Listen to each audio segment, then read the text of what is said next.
Voilà, bonjour, bonjour. Sabino va précision à Makambo tombe sous vous avez douté dans est-ce que ça bon est-ce que ça nini bazo kende wapi depuis sur la télévision ils rendent cap pour topé Sabino éclaircissement pour comprendre et loko bozo lobela eza ya soloto eza ya lokuta na ndenge ya kotambola tambola mo nous moto les canaux niveau internet. Laissez-moi d'abord avant de commencer saluer bato ba soutenir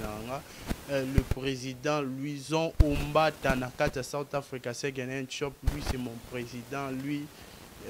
Azam Topenda, je porte dans mon cœur na bosan bongote Didier puis na garçon c'était même ma mère nanga Angie Soukare. Alors na ndenge ba France maintenant Azam Mikolo Nakata Kinshasa la capitale de la RDC Congo. On a déjà déjà mbote bisika bazwa bazolandanga bambote na bino yango yo na remercier pe maman Mokonzi la reine d'Angleterre,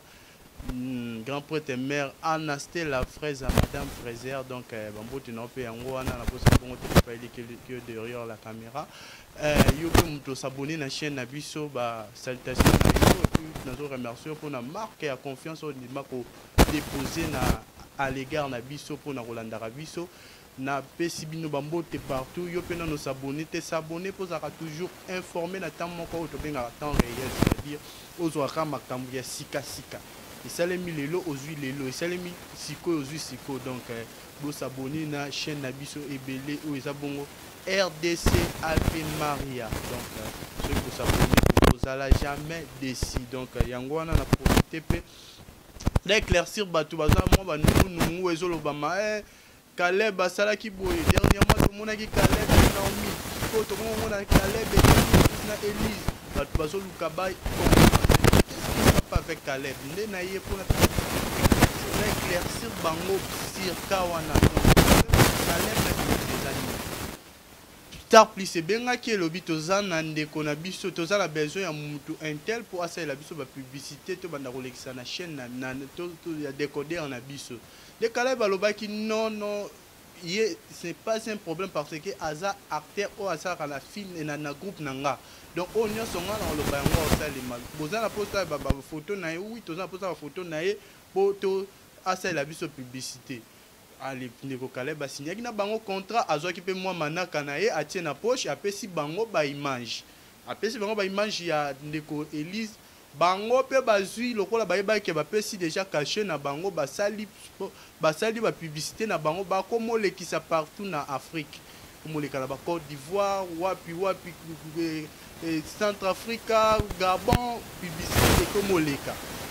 Neka na lobaki to so na grande sœur ya Lise moko po pe sabiso beaucoup plus de précision sur makambo ezoleka entre sa petite sœur et puis le président Caleb Toukebana. Donc yango wana sans plus tarder nazo benga déjà ils ont sonné allô maman toza déjà en direct na habité est-ce européen sabiso moi un peu précision na makambo ngo na habike pour tous les qui moi un peu difficile pour tous attendre et puis aux ça maramnayo aux ça là donc on a habité ce qu'on peut c'est moi précision sur Maramba Caleb.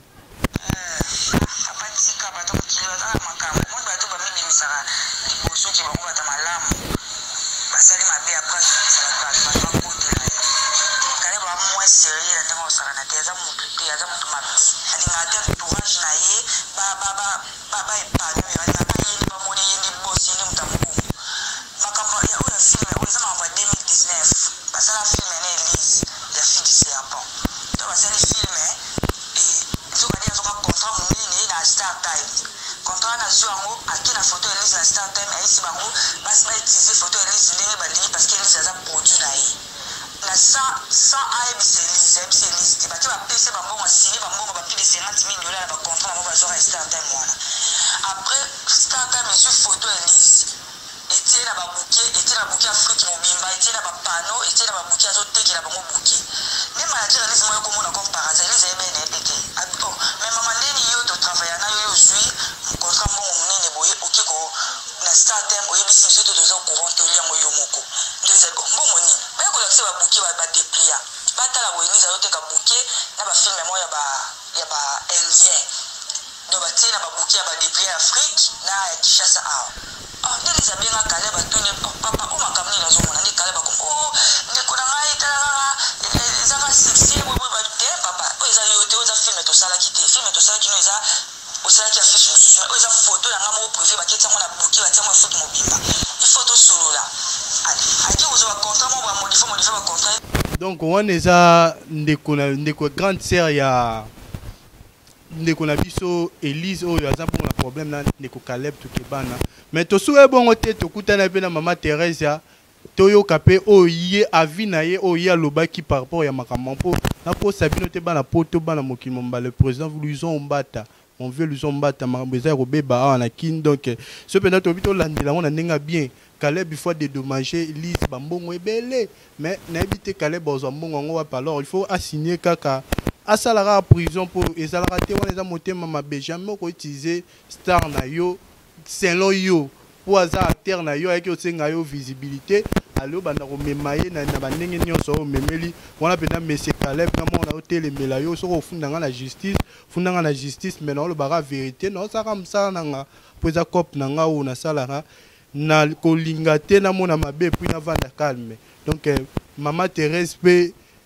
toyokaki mpe bapropos na yo toyoki bapropos na yo tozoka bapropos na yo donc oza mutu moko boye ntango oza mutu lokola mutu basali mabe okoki jamais kokende na ye na badegre wana oyo yo okende nango omona soki mpe ndenge nini ozalaki mutu moko boye okomata moto mais yo ozopelisa lisusu moto ozoatake lisusu mutu basali mabe eske ezalaka bongo mpenza soki ezalaki yo mutu basalaki bongo mama Thérèse onga osepela nango te toyoka mpe bapropos ya mama Thérèse bino moko comme ça bokojuge na bacommentaire soki asali acte ya bientôt mpe asali acte ya mabe suivez bonio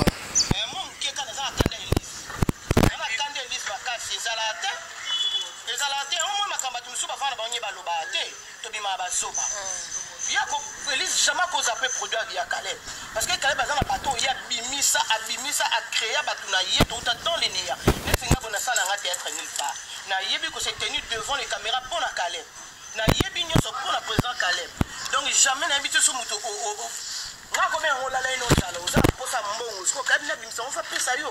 bien fois ya commerce na yo kalu mfa bimisa pesa yo non biso tout oyaka so na d'accord te na kasho ba ngba pesa ngai na otika na tourner na ngati à vrai dire si on est d'accord que la cachot no bengi na inga mona ibisa na bi président na osala te parce que cachot zo pesa ngate o karaté et banda wapi na producteur nini ya film nini na kisasa mutu nini na sa benga na film Elise a futu ne Elise na sa benga na film pesa $200 nani 3 millions avec utiliser photo na ye Elise aux straté vous avez straté baptisé ba photo ya bato minene no yebi bambongo na Congo na futu ango si vous avez un peu de temps, vous avez réaliste. Si je me trompe pas, il y a président Nani Mundweri. La président Mundweri, il y a Elise Makami, il y a Bakose Lindai, il y a président Nakosa Bilokoana, Nakosa Lokoana, il y a Elise. Elise, son nom Sima. Elise Nzonzing, Elise Ebanité. Elise président après il peut combien on a entendu il faut 10 000 il faut payer entendu il peut le logo entendu il me donne son ici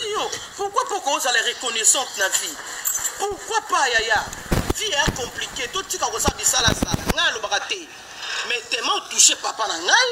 c'est mon père muto a créé nga nzamba créé nga mais muto a créé nga na monde ya média batu ba yeba nga lelo boyina tema za Caleb maman yo luka so Caleb bimisa banani hein tous les réalistes, tous après tout le monde en Sony. T'as la biso na face na bidon. D'autres nous présentent ba misa banane. Il est tout pena ba tu vas jouer na ba temi ba jouer na boye Elise. Ça ko zonga mutu. Longa mission na mutu. mais bakati de procès faut par exemple c'est 200 non to Scott ça de recours ezali.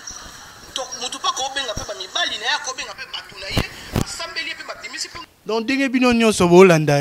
affaire yango eza ya kobeba parce que nde eza wana na procès bakateli Caleb balobi il faut afuta 200 de demander Elise $200,000 $200,000 danga na toyebi na bamboka Kinshasa ozwa $200,000 toyebi te Caleb akozwa $200,000 wana wapi et puis bamando ya futi wana akozwela ngo wapi donc tokopesa bino suite awa kaka na RDC Ave Maria nde bo message ko information ya solo donc Quant à moi déjà Yann Yung na yaki ka pona pesa mino ba éclaircissement sur makambango ndenge bande ko kende sur makambango to komi wapi na ndenge bakambango ke yindaki donc na yaki ka pona pesa mino na éclaircir bino sur yango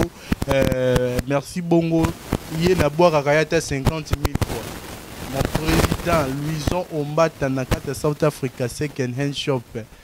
moté ma mère na Clarine Tsoki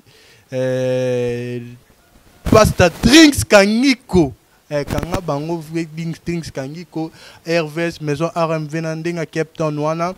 Didier Piana garçon c'était moté ma mère nanga Angie Soukari na ndenge ya ba France wana mon séjour na kata Kinshasa no ndenge na mona mère oyaki na sepela ki po ba lubute kotaki quoi ba lubute kotaki ba bodi akande kotaki de la part de ma donc mère voyez pena benga quand mère parce que tant oya kitaka penda mona la solution la reine d'Angleterre Anasté la madame Fraser la reine d'Angleterre so côté d'Angleterre wana bobi madame Azara moko mère Anasté la madame Fraser donc na bosanité papa Eli qui était derrière la caméra donc merveille Lundu Franco Kitambolo donc Batunio so bolaninga Kevin Makengo donc merci merci pour la assistance ya moko ba star comédien Nazaki pe awa la Rose Nazaki pe awa na biso donc grand merci na bino nyonso pour continuer kolanda et puis pour partager pour Brozara toujours informé na temps moko to benga temps réel c'est-à-dire Brozara ko ko échapper binoté et bimi lelo bozuango lelo et bimi siko bozuango siko donc quant à moi Yann Yung les restes de l'éternel je vous dis merci et on se revoit au prochain numéro bisous bye.